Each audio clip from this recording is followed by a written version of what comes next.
It's a little something we decided to put together to wrap up the year. The year's not over, but we're all gonna die, so we figured why not just do this? It was a crazy year, 2017. Sexual harassment, Russians sexually harassing the election, something like that. Now the Republicans, they gotta work hard. They gotta get rid of Obamacare, right? Because they named it Obamacare. That's probably the most fun thing about American politics for me, is that half of it is branding. That's all it is. The Republicans can't fix Obamacare because they named it Obamacare, because if they fix it, then Obamacare works, and they can't have Obamacare work. But it's not really Obamacare, it's the Affordable Care Act. But they named it Obamacare because they knew when they said it, their voters would hear black medicine, and they wouldn't want that. What they didn't realize is that black medicine can fix white cancer, and so now they're in a sticky situation. And all it is branding, right? Obamacare is a genius name to give it, because it doesn't sound like a national health care plan. Obamacare sounds like you're gonna hurt your knee and Barack's gonna walk in the room and kiss it better. That's all it sounds like. Like you're gonna be like, oh, I think it's broken. He's gonna come in like, right, bring it in, bring it in. Come on, bring it in. Mwah. There you go. All right, go on, get out of here. Go on now. That's all it sounds like. Obamacare.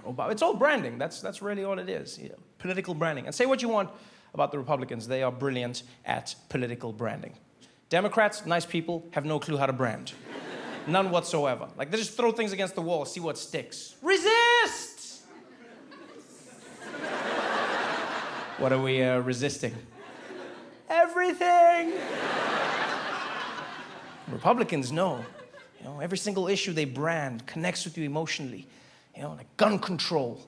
Huh? They're gonna control your guns. I don't even have a gun, and I'm like, no! Every issue. Pro-life or pro-choice. That's another one. That's a powerful one. I remember the first time someone asked me that, they were like, Trevor, are you pro-life or pro-choice? I was like, both? Because, like, that's a trick question. Right? How do you say you're not pro-life? You're an asshole. That's what you are. Are you pro-life? No, I'm not. No, I don't like life. No life for me. I'll have life on the side, thank you. No life, no. It's a trick question. You're an asshole. Because I am. I'm both. I believe that human beings have the right to exist, and I also believe that women have the right to decide what happens on the inside of their bodies. That's what I believe. Right?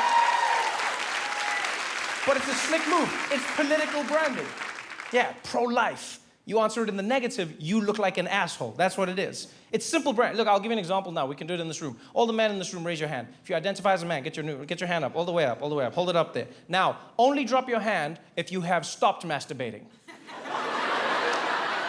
You see, you're like, wait. I don't want my wife to think I'm a quitter. That's all it is. And ladies, the hand they had up, that's the hand. So, branding is what got Republicans into this sticky situation. That's all it is.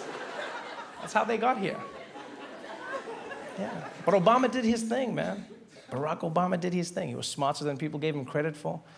You know, we got to interview the president on The Daily Show, which was really exciting. You know, and obviously this was the last year that America had its first and last black president.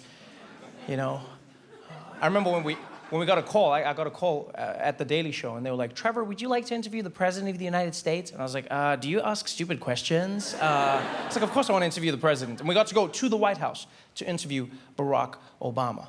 You know, we set everything up in this special room. Right? It's literally opposite the Oval Office. And we sit there, and everything is steeped in history. Every piece is owned by a former president. And we're all sitting there waiting for the president to walk in. And they don't give us an exact time, right, for his safety. They just gave us a window, sort of like a cable guy. We're all watching the door, waiting for Barack to walk in.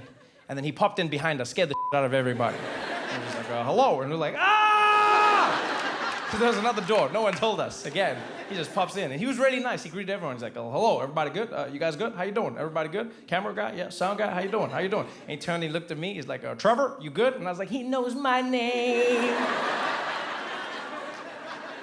I wanted to melt. Oh, man, you should have seen him. He just he floated over, you know? Yeah, because he didn't walk. I don't know. You don't walk. You move differently when you've got nuclear weapons, you know? You've just got this thing. And he came over and he sat down. He looked over at me and he was like, Trevor, you good? I said, I don't know if I'm good, Mr. President. I'm a little bit nervous right now. He was like, come on, why are you nervous? Why are you nervous? I said, well, because I don't want to mess up and bring a brother down with me, you know? And I was like, don't be nervous, Trevor. You can't bring me down. I'm on my way out. And he said it so cool as well. He was just like, I'm on my way out. And he was. He was on his way out, yeah. Next time we saw him was the last time anyone saw him as president, when he was giving that final speech in Chicago. All right, gave that powerful speech, stood up there at the lectern. Felt like his inauguration all over again. He was like, as Americans, we got to remember that not every issue was red or blue. That at times, we still got to fight. We got to fight for freedom. We got to fight for liberty. We got to fight for the American dream. We got to fight. Then the next time we saw him, he was kite surfing with Richard Branson.